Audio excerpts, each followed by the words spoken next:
इस मूवी में आप देखोगे प्लेन के जंगल में क्रैश करने के बाद उसके सभी पैसेंजर्स को किडनैप कर लिया जाता है और फिर उस प्लेन में बैठा एक मुजरिम और प्लेन का पायलट उन सभी पैसेंजर्स को कैसे बचा कर लाते हैं। मूवी मजेदार है, आपको पसंद आएगी।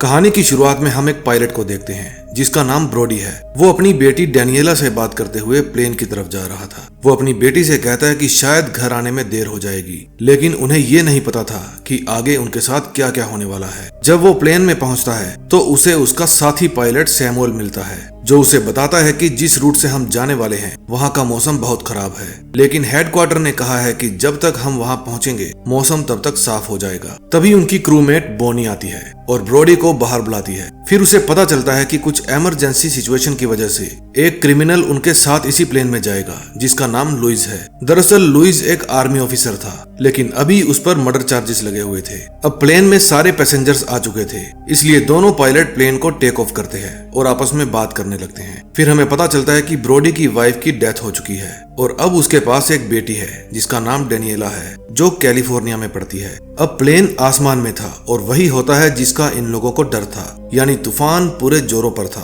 और पायलट किसी भी तरह से विमान को इस तूफान से निकालना चाहता था। तभी प्लेन पर कुछ बिजली के झटके महसूस होते हैं और प्लेन का बैलेंस बिगड़ने लगता है। अब प्लेन के रेडियो और बाकी डिवाइस ने भी काम करना बंद कर दिया था, इसलिए ये हेडक्वार्टर से संपर्क भी नहीं बना पाते। फिर ब्रोडी पैसेंजर को चेक करने के लिए जाता है। तभी फिर से प्लेन पर बिजली गिरती है और प्लेन पर जोर से झटका लगता है। ब्रोडी के सर पर चोट भी लग जाती है और वो वापस अपनी सीट पर चला जाता है। तभी पुलिस ऑफिसर का फोन नीचे गिर जाता है और जब वो उसे उठाने के लिए उठता है, क्रूमेट उसको रोकने के लिए जाती है, लेकिन तभी प्लेन में जोर का झटका लगता है और उन दोनों का काम तमाम हो जाता है। फिर सैमुअल ब्रोडी को कहता है कि अगर एक बार और झटका लगा तो ये प्लेन वहीं पर क्रैश हो जाएगा, इसलिए ये लोग प्लेन को वहीं पर लैंड करवाने का फैसला करते हैं। लेकिन ऐसे जंगल में प्लेन को लैंड करना आसान नहीं था। वो दोनों इसमें अपनी पूरी जान लगा देते हैं और फाइनली प्लेन को सेफली वहां पर लैंड करवा देते हैं। वहीं दूसरी तरफ कंपनी के हेडक्वार्टर में उसी प्लेन के बारे में मीटिंग चल रही थी। फिर वहां पर डेविड नाम के एक ऑफिसर को प्लेन ढूंढने के लिए बुलाया जाता है।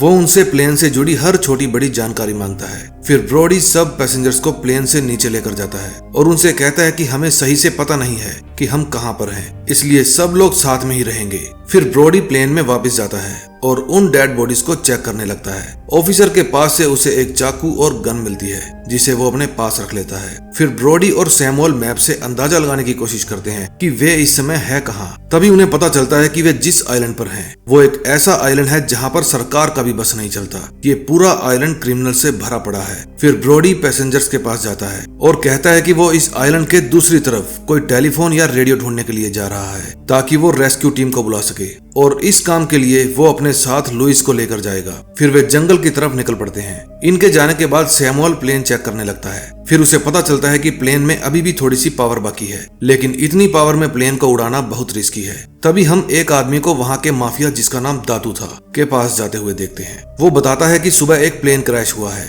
फिर दातू अपने लोगों को प्लेन लूटने के लिए भेजता है। वहीं अब ब्रोडी और लुइस बात करते करते जंगल में आगे बढ़ रहे थे, लेकिन कुछ देर बाद जब ब्रोडी पीछे मुड़कर देखता है तो लुइस वहाँ से भाग चुका था। लेकिन ब्रोडी इस पर ज्यादा ध्यान नहीं देता और आगे बढ़ता रहता है। फिर उसे एक पुरानी बिल्डिंग मिलती है जो अब खंडर हो चुकी थी। जब वो उस बिल्डिंग के अंदर जाता है तो वहाँ उसको एक खराब टेलीफोन मिलता है। फिर ब्रोडी उसकी टूटी हुई तारें ठीक करके हेडक्वार्टर कॉल करता है और उन्हें सारी बात समझाने की कोशिश करता है, लेकिन वे लोग ब्रोडी से उसका बैच नंबर पूछते हैं जो कि फिलहाल उसके पास नहीं था, इसलिए वे उसे कोई प्रैंक कॉल समझ के फोन को काट देते हैं। लेकिन ब्रोडी हिम्मत नहीं हारता और अपनी बेटी डेनियला को फोन करके इस आइलैंड के बारे में बताता है और हेडक्वार्टर से संपर्क करने के लिए कहता है। वो उससे बात कर ही रहा था कि तभी उसके पीछे से कोई उसके ऊपर हमला कर देता है। फिर उन दोनों के बीच में लड़ाई होने लगती है। ब्रोडी उसे मार तो देता है, लेकिन अब वो बहुत थक चुका था। तभी उसे गन चलने की आवाज आती है और वो बचने के लिए वहीं पर छुप जाता है। फिर वहाँ पर लुइस आता है और कहता है कि कैप्टन बाहर आ जाओ, मैं तुम्हें कुछ नहीं कहूंगा। वो अपने साथ कुछ गन्स लेके आया था और फिर वे दोनों वहाँ से जाने लगते हैं। लेकिन तभी उन्हें एक कमरे में दीवार पर खून के धब्बे और साथ ही एक कैमरा मिलता है जिसमें उन लोगों की रिकॉर्डिंग थी जिन्हें यहाँ पर पैसे के लिए कैद किया गया था।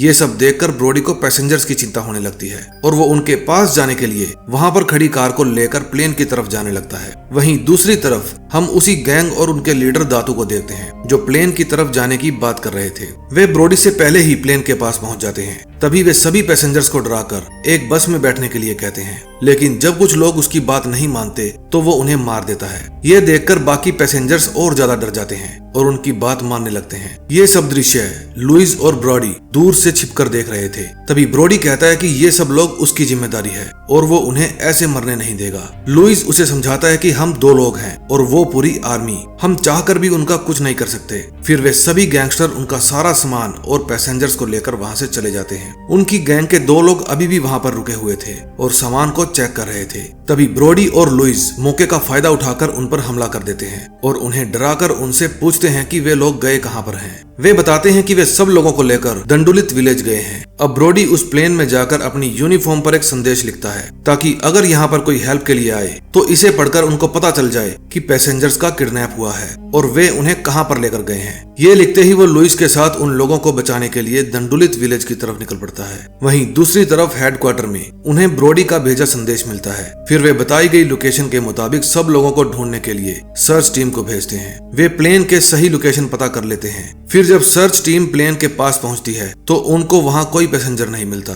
लेकिन ब्रोडी की यूनिफॉर्म पर लिखा मैसेज जरूर मिल जाता है। फिर वे समझ जाते हैं कि सब लोग मुसीबत में हैं। उधर ब्रोडी और लुइस चुपके उस इलाके में पहुंच जाते हैं जहां पर पैसेंजर्स को कैद करके रखा हुआ था। फिर वे पैसेंजर्स की निगरानी कर रहे बंदे को मारकर उन्हें पास खड़ी बस में बैठने के लिए कहते हैं, लेकिन वहां आसपास बहुत सारे लोग थे और वे बस की आवाज सुनकर वहां पर आ जाते। इसलिए ब्रोडी कहता है कि मैं उन लोगों का ध्यान भटकाऊंगा और तुम लोग यहाँ से बस लेकर चले जाना। फिर वो उन लोगों का ध्यान भटकाने के लिए जाता है। वे लोग ब्रोडी को पकड़ लेते हैं। जब वे उसको मारने ही वाले थे तभी वहां पर सर्च टीम आ जाती है और गैंगस्टर पे हमला कर देती है। सर्च टीम के सभी लोग बहादुर और निडर थे। फिर वे सब लोग ब्रोडी को साथ लेकर बस में जाकर बैठ जाते हैं। वे अभी इस बस को लेकर वहां से गए नहीं थे क्योंकि वे कैप्टन को यहाँ पर अकेला छोड़कर जाना नहीं चाहते थे। फिर वे लोग चलते चलते वहां से निकलकर प्लेन की तरफ जाने लगते हैं और वहां पहुंचने पर सर्च टीम उन्हें बताती है कि रेस्क्यू टीम को अभी आने में 24 घंटे का समय लगेगा। लेकिन ब्रोडी कहता है कि हमारे पास इतना समय नहीं है, दातू के लोग कभी भी यहाँ पर आ सकते हैं। वो कहता है कि प्लेन में अभी भी थोड़ी पावर बाकी है,